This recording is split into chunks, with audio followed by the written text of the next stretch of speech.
ಪ್ರಕೃತಿಯೇ ನಿಮ್ಮ ಕೈಯಲ್ಲಿ. ನೆಲಮಂಗಲದಿಂದ ಕೇವಲ 45 ನಿಮಿಷ ಡ್ರೈವ್. ನಗರ ಮಾಯವಾಗುತ್ತೆ, ಪ್ರಕೃತಿ ಶುರುವಾಗುತ್ತೆ. ಕುಣಿಗಲ್ನಲ್ಲಿ ನಿಮ್ಮದೇ ಸ್ವಂತ ಕೃಷಿ ಭೂಮಿ.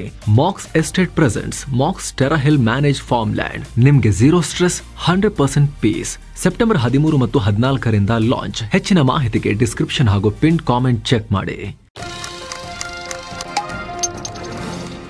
ನಮಸ್ಕಾರ ಸ್ನೇಹಿತರೆ, mastmaga.comಗೆ ಸ್ವಾಗತ. ನಾನು ಅಮರ್ ಪ್ರಸಾದ್. ಮಹತ್ವದ ಬೆಳವಣಿಗೆಯಲ್ಲಿ ಇಡೀ ಮನುಕುಲವನ್ನೇ ನಿಬ್ಬೆರಗಾಗಿಸುವ ಘಟನೆಯಾಗಿದೆ. ಭೂಮಿಯ ನೆಂಟ ಮಂಗಳ ಗ್ರಹದಲ್ಲಿ ಹೊಸ ಜೀವ ಪತ್ತೆಯಾಗಿದೆ. We think that that's where we'd see signs of ancient life on Mars. ಈ ಮಾಹಿತಿಯನ್ನು ಖುದ್ದು ಅಮೆರಿಕದ ನಾಸಾ ಬಹಿರಂಗ ಮಾಡಿದೆ. ತನ್ನ ಪರ್ಸೆವರೆನ್ಸ್ ಅನ್ನೋ ಮಂಗಳ ನೌಕೆ ಈ ಅಚ್ಚರಿಯನ್ನ ಅನಾವರಣ ಮಾಡಿದೆ ಅಂತ ನಾಸಾ ಹೇಳ್ಕೊಂಡಿದೆ. ಈ ಮೂಲಕ ಖಗೋಳ ಇತಿಹಾಸದಲ್ಲೇ ಹೊಸ ಮೈಲಿಗಲ್ಲಿಗೆ ಕಾರಣವಾಗಿದೆ. ಹಾಗಿದ್ರೆ ಏನಿದು ಮಂಗಳ ಗ್ರಹದ ಜೀವಿ? ಹೇಗಿದೆ? ನಾಸಾ ಕೈಗೆ ಸಿಕ್ಕಿದ್ ಹೇಗೆ? ಇದರಿಂದ ಅನ್ಯ ಗ್ರಹ ಜೀವಿಗಳಿರೋದು ಕನ್ಫರ್ಮ್ ಆಗೋಯ್ತಾ? ಎಲ್ಲವನ್ನ ಹೇಳ್ತೀವಿ. ಕಡೆ ತನಕ ಮಿಸ್ ಮಾಡಿದೆ ನೋಡಿ ಸ್ನೇಹಿತರೆ. ಜೊತೆಗೆ ಈ ಅನ್ವೇಷಣೆಯಲ್ಲಿ ಭಾರತದ ಪಾತ್ರ ಕೂಡ ಇದೆ, ಅದನ್ನು ಕೂಡ ನೋಡೋಣ. ಪರ್ಸೆವರೆನ್ಸ್ ಸಾಹಸ. ಮಂಗಳನಲ್ಲಿ ಜೀವ ಉಗಮ. ಬೇರೆ ಗ್ರಹಗಳಲ್ಲಿ ಜೀವಿಗಳಿರಬಹುದಾ? ಸ್ನೇಹಿತರೆ, ಇದು ಗತಕಾಲದಿಂದ ಇಡೀ ಮನುಕುಲವನ್ನೇ ಕಾಡಿದ ಮತ್ತು ಈಗಲೂ ಕಾಡ್ತಾ ಇರೋ ಬ್ರಹ್ಮಾಂಡದ ದೊಡ್ಡ ನಿಗೂಢ. ಈ ಪ್ರಶ್ನೆಗೆ ಉತ್ತರ ಅನ್ನೋ ಹಾಗೆ ನಾಸಾ ಹುಡುಕಾಟ ನಡೆಸ್ತಾನೆ ಇದೆ. ಜಗತ್ತಿನ ಹಲವು ಸ್ಪೇಸ್ ಏಜೆನ್ಸಿಗಳು ಟ್ರೈ ಮಾಡ್ತಿದ್ದಾರೆ. ನಾಸಾ ಮುಂಚೂಣಿಯಲ್ಲಿದೆ. ಸೊ ಈ ನಡುವೆ ಭೂಮಿಗೆ ಸಮೀಪ ಇರೋ ಹಲವು ಕೌತುಕಗಳ ಗೂಡಾಗಿರೋ ಮಂಗಳನ ಅಂಗಳದಲ್ಲಿ ಜೀವ ಉಗಮದ ಬಗ್ಗೆ ಕುರುಹುಗಳನ್ನ ನಾಸಾ ಕಲೆ ಹಾಕಿದೆ.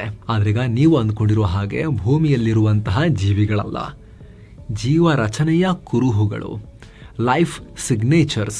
2021 ಮಂಗಳನ ಮಡಿಲಿಗಿಳಿದ ನಾಸಾದ ಪರ್ಸೆವರೆನ್ಸ್ ರೋವರ್ ಈ ಮಹತ್ವದ ಸಂಗತಿಯನ್ನು ಹುಡುಕಿ ತೆಗೆದಿದೆ. 2024 ಜೂನ್ನಲ್ಲಿ ಪರ್ಸೆವರೆನ್ಸ್ ಜೆಝೆರೋ ಅನ್ನೋ ಮಂಗಳನ ಕ್ರೇಟರ್ಗೆ ಕುಳಿಗೆ ಇಳಿದಿತ್ತು. ಮಂಗಳನ ಉತ್ತರಾರ್ಧದಲ್ಲಿರೋ ಈ ಜೆಝೆರೋ ಕ್ರೇಟರ್ ರಿವರ್ ಬೆಡ್ ಅಂತಲೇ ಹೇಳಲಾಗುತ್ತೆ. ಸುಮಾರು 3.5 ಬಿಲಿಯನ್ ವರ್ಷಗಳ ಹಿಂದೆ ಇಲ್ಲಿ ನೆರೆಟ್ವಾ ಅನ್ನೋ 400 ಮೀಟರ್ ಅಗಲದ ರಿವರ್ ನದಿ ಹರಿತಾ ಇತ್ತು ಅಂತ ವಿಜ್ಞಾನಿಗಳು ಹೇಳ್ತಾರೆ. ಇಂಥ ಜಾಗದಲ್ಲಿ ನಾಸಾದ ರೋವರ್ ಬಂಡೆಯ ತುಣುಕುಗಳನ್ನ ಸಂಗ್ರಹ ಮಾಡಿತ್ತು. ಬಂಡೆಯ ತುಣುಕುಗಳಿಗೆ ನಾಸಾ ಸದ್ಯ ಸಫೈರ್ ಕ್ಯಾನ್ಯನ್ ಅಂತ ಕರೆದಿದೆ. ಈ ತುಣುಕುಗಳಲ್ಲಿ ಚಿರತೆಯ ಹೆಜ್ಜೆಯಂತೆ ಕಾಣೋ ಬಣ್ಣ ಬಣ್ಣದ ಸ್ಪಾಟ್ ಅಥವಾ ರಚನೆ ಕಂಡುವು. ಆ ರಚನೆಯನ್ನ ಈಗ ಕೊರೆದು ನೋಡಿದ್ದು ಅದರಲ್ಲಿ ಪ್ರಾಚೀನ ಸೂಕ್ಷ್ಮ ಜೀವಿಯ ಕುರುಹುಗಳು, ಲೈಫ್ ಸಿಗ್ನೇಚರ್ಸ್ ಕಂಡು ಬಂದಿವೆ. ಸದ್ಯ ಈ ಕುರುಹು ಪತ್ತೆಯಾದ ಬಂಡೆಯನ್ನ ಛಯಾವಾ ಫಾಲ್ಸ್ ಅಂತ ಕರೆಯಲಾಗ್ತಾ ಇದೆ. ಜೀವ ಉಗಮಕ್ಕೆ ಅತಿ ದೊಡ್ಡ ಸಾಕ್ಷ್ಯ.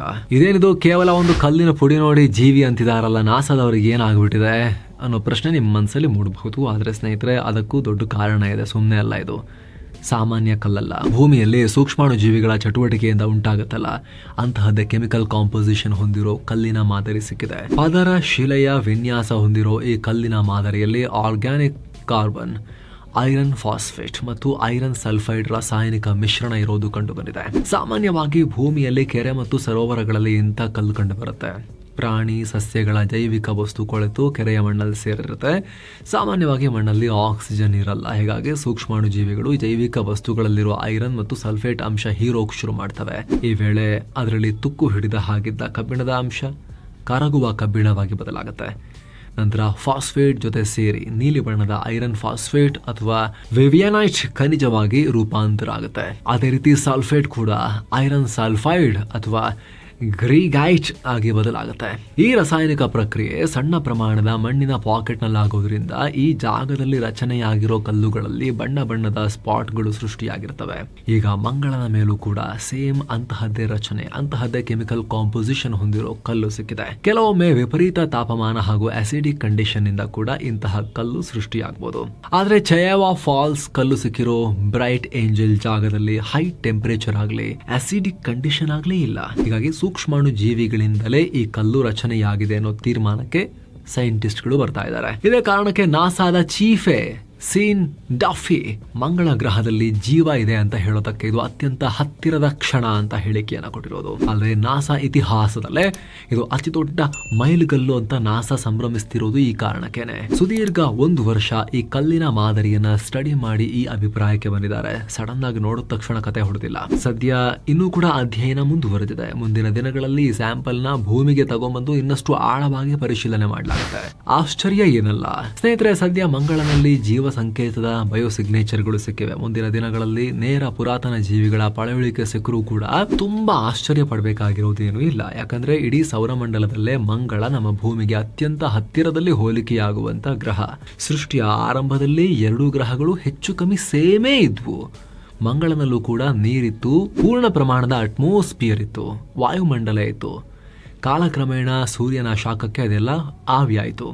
ಆದರೆ ಇನ್ನೂ ಕೂಡ ಮಂಗಳನ ಧ್ರುವ ಪ್ರದೇಶದಲ್ಲಿ ಸರೋವರಗಳಿದ್ದ ಭೂಮಿ ಅಡಿಯಲ್ಲಿ ಮಂಜುಗಡ್ಡೆಗಳ ರೂಪದಲ್ಲಿ ನೀರಿದೆ. ದಕ್ಷಿಣ ಧ್ರುವದ ಕಾರ್ಬನ್ ಡೈಆಕ್ಸೈಡ್ ಐಸ್ ಕ್ಯಾಪ್ ಅಡಿಗೆ ಸುಮಾರು 50 ಲಕ್ಷ ಕ್ಯೂಬಿಕ್ ಕಿಲೋಮೀಟರ್ ಅಷ್ಟು ನೀರಿದೆ ಅಂತ ಸೈಂಟಿಸ್ಟ್ಗಳು ಹೇಳ್ತಾರೆ. ಇನ್ನು ಈ ಪ್ರಮಾಣದ ನೀರನ್ನ ಕರಗಿಸಿಬಿಟ್ರೆ, ದ್ರವರೂಪದ ನೀರಾಗಿ ಕನ್ವರ್ಟ್ ಮಾಡಿದ್ರೆ ಇಡೀ ಮಂಗಳ ಗ್ರಹದ 115 ಅಡಿವರೆಗೆ ನೀರು ತುಂಬ್ಕೊಂಡ್ಬಿಡುತ್ತೆ. ಇದಷ್ಟೇ ಅಲ್ಲದೆ ಮಂಗಳ ಗರ್ಭದಲ್ಲೂ ಕೂಡ ನೀರಿದೆ ಅಂತ ಹೇಳಲಾಗುತ್ತೆ. ಜೊತೆಗೆ ಇದೆಲ್ಲಕ್ಕಿಂತ ಹೆಚ್ಚಾಗಿ ಮಂಗಳ ಸೌರಮಂಡಲದ ಹ್ಯಾಬಿಟಬಲ್ ಝೋನ್ ಒಳಗೆ ಬರುತ್ತೆ. ಅಂದ್ರೆ ಸೌರಮಂಡಲದಲ್ಲಿ ಚಿತ್ರದಲ್ಲಿ ನೋಡ್ತಾ ಇದ್ದೀರಲ್ಲ, ಈ ಬೌಂಡರಿ ಒಳಗಿನ ಗ್ರಹಗಳಲ್ಲಿ ಗ್ರೀನ್ ಹೌಸ್ ಗ್ಯಾಸಸ್ ಮೂಲಕ ಅಟ್ಮಾಸ್ಫಿಯರಿಕ್ ಪ್ರೆಷರ್ ಹೆಚ್ಚು ಮಾಡಿದ್ರೆ ನೀರು ದ್ರವ ರೂಪದಲ್ಲಿ ಹಾಗೆ ಉಳಿಯುತ್ತೆ.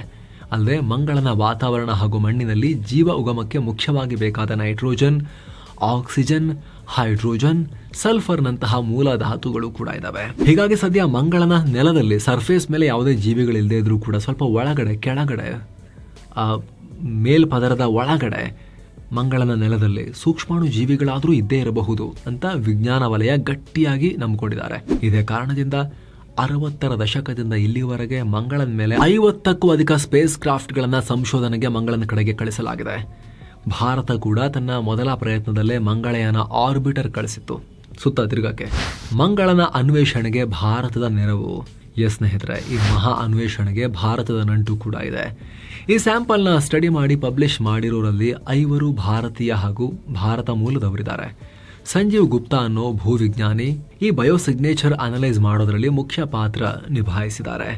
ಅನುಶ್ರೀ ಶ್ರೀವಾತ್ಸವ ಅನ್ನೋ ಖಗೋಳ ಜೀವಶಾಸ್ತ್ರಜ್ಞ ಕೂಡ ಕಳೆದ 5 ವರ್ಷದಿಂದ ಈ ಟೀಮ್ನಲ್ಲಿ ವರ್ಕ್ ಮಾಡ್ತಿದ್ದಾರೆ. ಅಲ್ಲದೆ ರೋಹಿತ್ ಭಾಟಿಯಾ ಅನ್ನೋರು ಈ ಪರ್ಸರ್ವೆನ್ಸ್ನಲ್ಲಿ ಬಳಸಲಾದ ಶೆರ್ಲಾಕ್ ಉಪಕರಣವನ್ನು ಹ್ಯಾಂಡಲ್ ಮಾಡುವಲ್ಲೂ ಕೂಡ ಕೆಲಸ ಮಾಡಿದ್ದಾರೆ. ಈಗ ಇದೇ ಉಪಕರಣ ಈ ಕಲ್ಲುಗಳನ್ನು ಸ್ಟಡಿ ಮಾಡಿ ಅವುಗಳ ಕೆಮಿಕಲ್ ಕಾಂಪೋಸಿಷನ್ ತಿಳಿಸಿರೋದು. ಅಷ್ಟೇ ಅಲ್ಲ, ಇದನ್ನು ಪತ್ತೆ ಮಾಡೋಕೆ ನಾಸಾ ವಿಜ್ಞಾನಿಗಳು ಬಳಸಿದ್ದು ಕೂಡ ಭಾರತದ ಸಿದ್ಧಾಂತವನ್ನ. ಭಾರತದ ಮಹಾವಿಜ್ಞಾನಿ ಸಿ.ವಿ. ರಾಮನ್ ಸ್ಪೆಕ್ಟ್ರೋಗ್ರಫಿ ಅನ್ವೇಷಣೆ ಮಾಡಿದಾರಲ್ಲ, ಇದರ ಪ್ರಕಾರ ಒಂದು ವಸ್ತುವಿನ ಮೂಲಕ ಬೆಳಕನ್ನು ಹಾಯಿಸಿದಾಗ ಅದರ ಒಂದಿಷ್ಟು ಭಾಗ ಚದುರುತ್ತೆ. ಇದೇ ಕಾರಣಕ್ಕೆ ಆಕಾಶ ನೀಲಿಯಾಗಿ ಕಾಣೋದು. ಆದರೆ ಈ ಚದುರುವಿಕೆಯನ್ನು ಸರಿಯಾಗಿ ಲೆಕ್ಕ ಹಾಕಿದ್ರೆ ಬೆಳಕು ಎಂತಹ ವಸ್ತು ಮೇಲೆ ಬಿದ್ದಿದೆ, ಎಂತಹ ಅಣುಗಳಿಂದ ಆ ವಸ್ತು ಮಾಡಲ್ಪಟ್ಟಿದೆ ಅನ್ನೋದನ್ನು ಕೂಡ ಅಂದಾಜು ಮಾಡ್ಬೋದು. ಈಗ ಇದೇ ಸಿದ್ಧಾಂತವನ್ನು ಬಳಸಿಕೊಂಡು ಪರ್ಸರ್ವೆನ್ಸ್ನಲ್ಲಿರೋ ಶೆರ್ಲಾಕ್ ಉಪಕರಣ ಕೆಲಸ ಮಾಡಿದೆ. ಹೀಗಾಗಿ ನಾಸಾದ ಈ ಅನ್ವೇಷಣೆಗೆ ಭಾರತದ ಕೊಡುಗೆ ಕೂಡ ಪರೋಕ್ಷವಾಗಾದ್ರೂ ಇದೆ ಅಂತ ನಾವು ಹೇಳಬಹುದು. ಇದಕ್ಕೆ ಸಂಬಂಧಪಟ್ಟಂತೆ ನಿಮ್ಮ ಒಪಿನಿಯನ್ ಕಾಮೆಂಟ್ ಮಾಡಿ ತಿಳಿಸಿ. ಮತ್ತೆ ಭೇಟಿ ಆಗ್ತಿರೋಣ ಸ್ನೇಹಿತರೆ. ನಮಸ್ತೆ.